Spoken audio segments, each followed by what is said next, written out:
how to edit and change invoice template on Ecwid, easy and quick. Hello guys, in today's video I'm going to show you how to edit it and change it.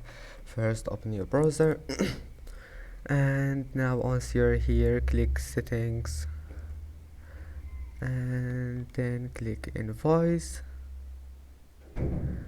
and here just scroll until you find here invoice template.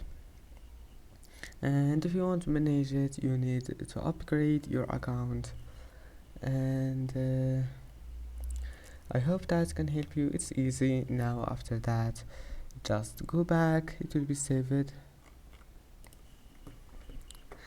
and that's it. I hope that can help you, and that's it for today's video. If you like this video, don't forget to like and don't forget to subscribe, and thank you for watching this video until the end, and see you in the next video.